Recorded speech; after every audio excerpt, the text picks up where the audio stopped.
Subscribe if you're done being a loser. Let's go. Not only did it win, it's still winning. The project of apartheid was not only about the exploitation of the many for the few. It wasn't just about making black people believe they were inferior. The more insidious project in apartheid, its most successful outcome, and I use the word successful for a lack of a better one, so don't get touched with that, is that apartheid was there to convince black people that none amongst them was worth anything.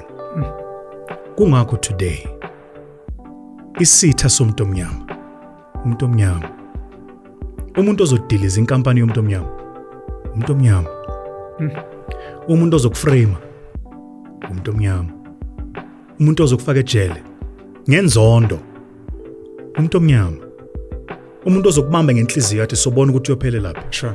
ngumuntu omnyama. To this day. And so almost all of the wealthy black friends I know, they'll call me and go, "What are you doing? Leave these people alone." A friend of mine said something the other day. Why do you think we leave the township? Yeah. Why? Because I don't want to drive in and drive out every day ngiloko ngiyamonelwa, ngibizwa ngamagama, ngizothakathwa, ngizoyenza zonke lezo zinto. Yeah. And so indawo zakithi aziphucuki because sihamba siyophucuka somewhere else, Yeah. right? But ekhaya it's the way it is. And so my fascination is with groups and communities that have suffered, and then when they bounce, it's unbelievable. Because I think if as black people we could learn that, Yeah. we would be unstoppable. The apartheid project was about that in South Africa. The colonization project was about that in the rest of Africa, Sure. right? The reason there's an issue between a Kikuyu and this in Kenya, the colonizers told them that shit. Yeah. And so when the colonizer removes himself, right, the one tribe says to the other, "No, but it can't be you. Sure. It must be me." It's our inability to practice fargin, to go, yazin man, uPenn has started a company making cars. Hey, azambi zona. He's a slow man. Namagera itu, clash yaphuka, yabon, akana ne-set nerve. But tell the Department of Home Affairs to place an order for 100,000 of those cars. Because that's first iteration. Yeah. We don't do that. And then we wonder why certain populations move forward, why Sure. certain countries move forward. If you had the privilege I did, 15 years ago was the first time I traveled to China, you cannot compare the automotive prowess of China then to today. Sure. But that's because the Chinese government backed Chinese founders building companies in the automotive sector, as they have done in technology with Huawei and several others. And so we think the reason you're using a Xiaomi or a Huawei is just because the Chinese are amazing. No, it's in large part because they practice fargin. Yeah. Imali yabo circulates ngabo gubo, and they don't need you to be perfect. They just need you to be teachable. And take constructive criticism. And take constructive criticism. So they don't destroy. When you take initiative, they don't destroy. They don't destroy. They do not destroy. I remember Gayton McKenzie saying he intentionally does this thing of praising black businesses. This was a couple of years ago. He intentionally praises black businesses loudly, and when he's not happy, he intentionally goes to the side to say, "Look, I'm not happy with this. Maybe I'll support you, maybe I won't, but I just want you to know. But I'm not going to do it publicly to what you're saying." Precisely. Naval Ravikant is probably one of the smartest guys I've seen on the internet. Yeah, he's sharp. And my brother and I have had a debate about it because I think Joe Rogan is pretty dope. But I told him the fact that Naval, for me, is willing to challenge Joe, who's got a vast range of stuff. Of knowledge, in the little bit of... Yeah. In the few clips I've seen already is scary. But he quotes Nassim Taleb, and I don't remember the exact quote. People can go look it up. But I wanted to speak about this thing of specifically the Jewish and in South Africa, the Indian Muslim and maybe the white Afrikaner. Because I think Huis Genoot is still the highest selling magazine. Sure. Afrikaans fiction is still the highest selling.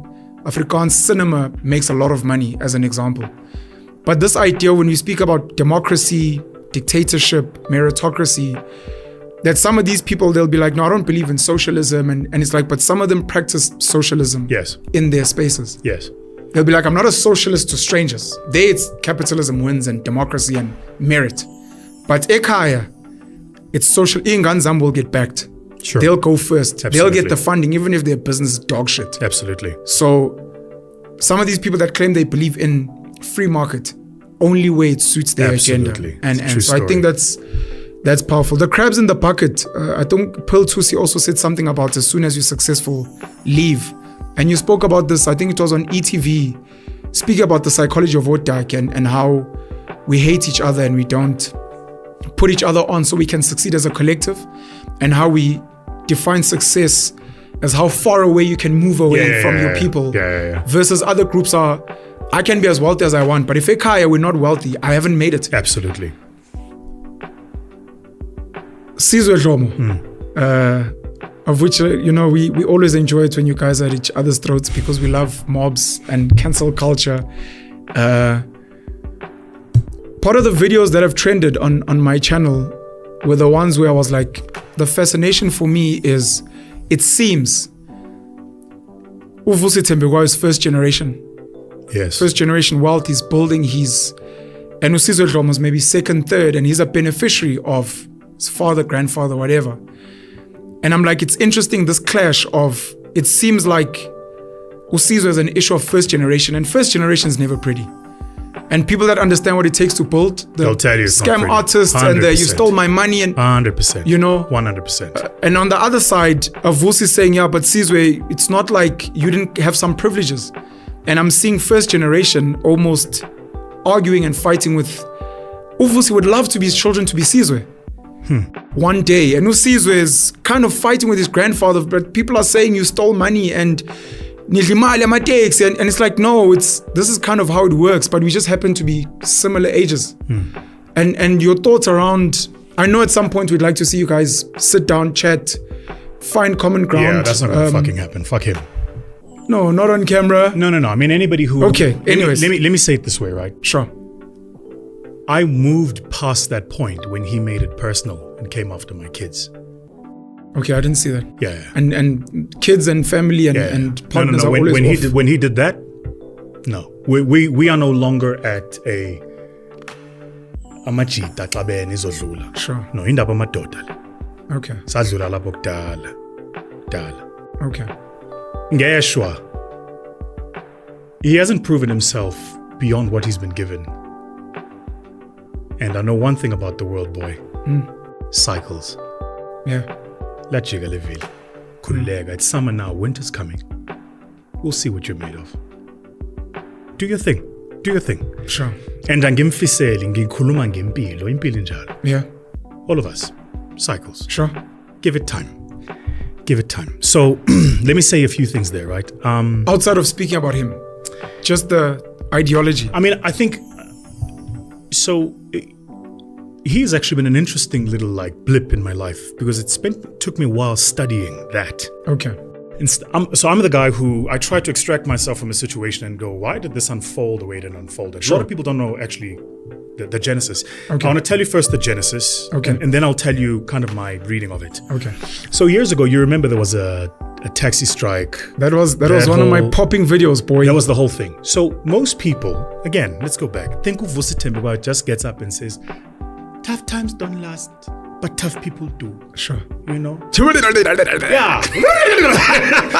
Demi. I love Demi, by the way. Sure. He and I follow each other. We chat on Instagram. Sure. I love the guy. So people think that's what I do. Yeah. There are layers in public speaking, Chief. At the top is something we call a halo speaker, a business speaker, professional speaker, inspirational, motivational, right? Okay. So when you call us speakers, you're trying to club all of us into one. Yeah. But that's okay. It's not how you guys understand it. It's cool. In my game, right, to be effective at what I do, I have a full research team That's why I can say things, because I've got people whose job it is to put together the things I need to say. Do you understand? Sure. Tomorrow I'm on assignment with a client. My research team is at the office now. Now today my research team is spread. I've got 2 people in Dubai, 2 in the Philippines, 1 here in Joburg and 1 in Cape Town. I've given them different research assignments. That's why if you follow me on Twitter, you'll see I'll run a thread on AI and how AI is changing. I'm not sitting there I've got a team doing this. Sure. So Ubafo, Can you give the context of the taxi thing? I'm going there. I actually remember it was quite it's a valuable conversation outside of I'm going there. Sure. So Ubafo, as I understand it, tweeted something. Sure. Right. I get, this is before Google Docs, Yeah. an email from my research team with a Word document going, hey, salient facts about this strike, post a video now. So I go and I check the salient facts. I go, cool, go online, post a video, and that's that. Yeah. I get an Aitandi drama. So somebody on Twitter, goes to him and says, yo, did you see Vusi posted a video? And some of the facts are some of the facts you've posted as it appears on your thread. Yeah. Now, here's why it's important. Those facts were public knowledge. It's not like he went and found researchers who went and dug up something as primary evidence. They was secondary data. We were all pulling it from the same place. If you and I read the same financial report, we're going to get the same data. Yeah. Right? Leave it. That's the Friday the video gets posted. I get on a flight. I was flying somewhere. And the following morning, I remember I had to fly back. They fuel up the jet. I was flying private. I fly back. Come on, Vusi, man. Pumalap. Come on, take it easy. You know, I land, the jet lands, whatever. Don't make us George Floyd, Baba. Niwa for next. And as I land, right, I see on my Twitter timeline, this guy's going off at me. Sure. And you're trending. He's like, yeah, no, he stole my facts. I'm like, so I see this. And then I reply to him. I'm like, this is just patently not true. Yeah. Right? And then this is where the fight started. He then replies and says, it's not the first time you've done it. Yeah. So I go, okay. Where else have I done it? Sure. Now here's for me what the issue was then and is today. This is why in my mind, I've got no respect for the guy. Zero respect. Sure. And inhlonipho kumina has nothing to do ngemali nangeminyaka. Umuntu umhlonipha ukuthi uphatha abanye abantu kanjani. Yes. This past week, when the whole apartheid thing was happening, I was at the office. I work late. Sometimes I leave the office at 11 midnight. Oliver Dixon calls me from SAFM. O says to me, dude, I just saw your tweet. Do you have a sec? I said, for you, every day. Sure. He and I spent 30 minutes on the phone. I was late for the gym that evening because O phoned me and said, I don't agree with you and here's why. Sure. Do you understand? Sure. Ubafo has my number. So I'm landing, I'm getting this tweet. I'm going, I'm a bit confused here. It's not like we're estranged to one another. Sure. If Penn feels I said something that was his information, Penn has the permission to phone me and say, Jid, I just saw this. What's going on? Sure. So I then realized he had no interest in resolving anything. Yeah. He did then what has been his entire modus operandi. That's why he fought with AKA and Ricky Rick and Nasty C. Right? We're talking about a guy with respect, as far as I know, who's been on radio for over a decade. I don't know how many awards he's got being on radio. So maybe before you tell us about our business, you should just be number one at yours. Jeez. Let's start there. Right. So you're busy out here questioning people's credentials, but the only credential you stand on is right. Who are you flexing to? But I want to come to where this issue comes from. Because when we understand this issue as black people, we're unstoppable. So the call doesn't come in. Sure. Next thing I'm seeing him saying stuff, I lose my shit. My wife was pregnant, I'll never forget, with my youngest. I go into my car, record a video, and I address him. Sure. Because I get you don't want to, so I'll address you. Sure. That's not the way it's done, my guy. You've got my number. You pick up the phone and you phone. Sure. If it was an earnest feeling that he felt like I'd taken something of his, you pick up the phone and you say, hey man, when's Alandla? But the point is this, in his character, and people don't need to understand this, that's why he's an entertainer. Okay. In his character is to create conflict. Go online and find any time I've ever started an issue with him about anything. When stuff was written about him in the papers, you'll never hear Vusi going, see, Sure. I'm too busy. But things going on. Sure. Yet every time something's being said about me, he's in it. He jumps on. So now you got to ask yourself, who's obsessed with who here? Sure. Because it clearly ain't me being obsessed with him. I couldn't even tell you what's happening with the guy. Sure. I don't know what station he's on now. I don't know what show I don't know. Yeah. Right? So I'm watching that whole movie happen. Yeah. And then years later, I get to meet Anele. I was on Anele's show a few times. Anele daughter. That's right. Very sharp, by the way, Anele. Incredibly sharp. Incredibly sharp. People need to look beyond her ability as an entertainer. She's actually very smart. And she says to me backstage, she's like, no, Caesar's my best friend. I said, oh, okay, cool. So now you must understand, we now have two portals of connection. Sure. Right? Sure. If there was a conversation Guy wanted to have, he could have had it. Sure. He's not interested in the conversation. Sure. He is, and I said this in my very first tweet to him, and neither he nor his merry band of dum-dums understood the insult I threw at them. I said to him, he is busy entertaining the gallery of commons. When you're in theater and you perform, you perform to the gallery. The VIPs sit at the top, at the bottom sit the commons. To this day, he's never replied to that insult because it didn't register. He was too busy being fixated with, let me flare up this light. I'm at the stage with him where I just don't feed him.